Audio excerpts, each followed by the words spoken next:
Hello, everybody from Grange, year 5 and year 6. I'm listening to Bob Marley Redemption Song.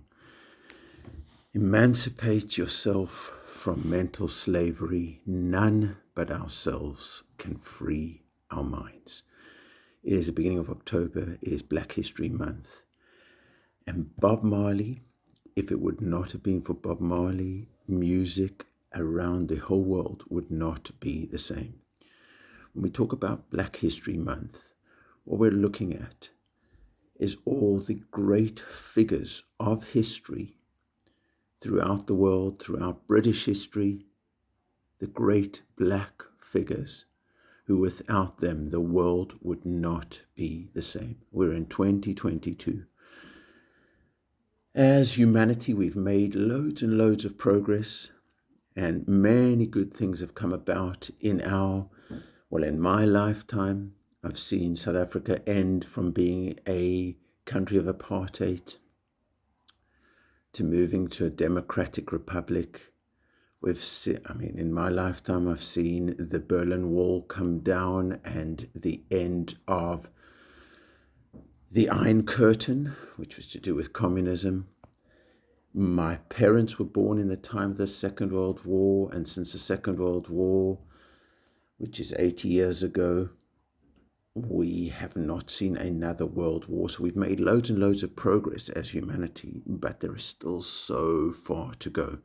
And we still need Black History Month, because when you look back in society, there's still prevalent, that means present in society, an attitude that tends to just think in a lazy way, to generalize about race, to generalize and say, people of this race are like this, people of that race are like that.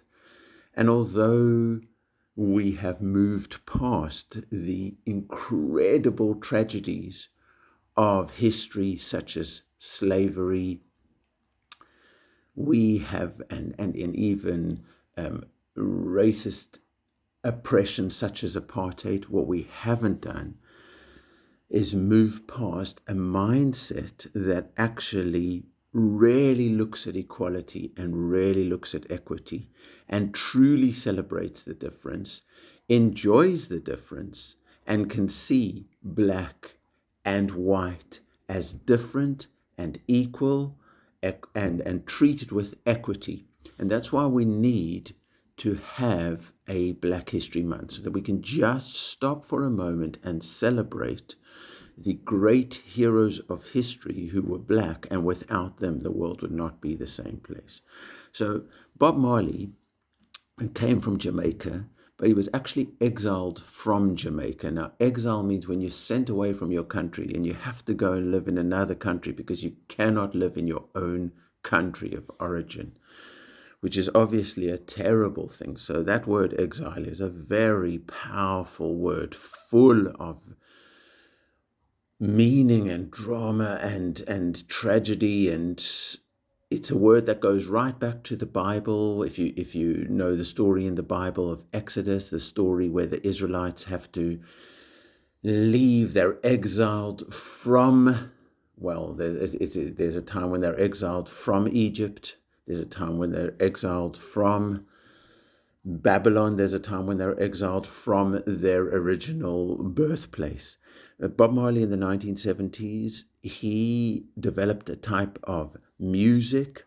And although the music, people speak about reggae was there before Bob Marley, but he developed it and changed it and imbued it with political meaning. And he fought for peace, he fought for equality, he fought for people to be truly treated with the dignity that they deserve. And all of that he did through the power of his music.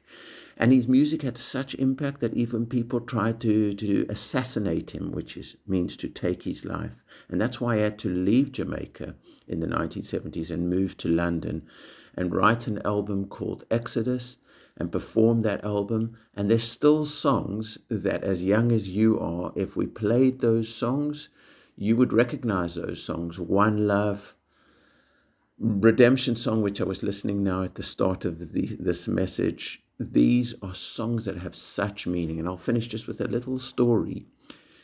My grandmother was born in South Africa, and she lived most of her life, well, her early life in a town called Krugersdorp. And just from the name, if you hear the name and you know anything about South African politics, you will hear how it was a town which was really steeped in history that formed the apartheid movement. Afterwards, she lived her life in South Africa. She moved to Port Elizabeth, and she grew up with a lot of the political views that were prevalent in South Africa, which was the apartheid era. But from there, she moved as she went on in her life into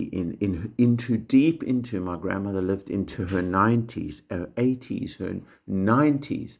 And she started life when she was very young. When she was a child, she was a classical pianist, and she won a competition performing Beethoven's Moonlight Sonata. And I had that medal of hers for many years. I'm not sure if I still have it. But in her 80s and her 90s, she said to me her favorite music, the music that means the most to her, is the music of Bob Marley. Bob Marley was a great figure of British black history, of world black history, of world history. Music would not be the same without Bob Marley. So I wish everybody a meaningful Black History Month. I want everybody to enjoy and appreciate and value this Black History Month as a month where we realize that we celebrate the differences, that we truly see people for who they are. And with that in mind, we make our world a better place. So let's look together at the great figures of history who were black, and without them, the history of our world would not be the same. We would not have reached where we've reached in 2022. And hopefully, as we journey along together as humanity, we make more and more progress, specifically because we can celebrate the difference and because we can recognize the great black history figures who have made our world the world that it is.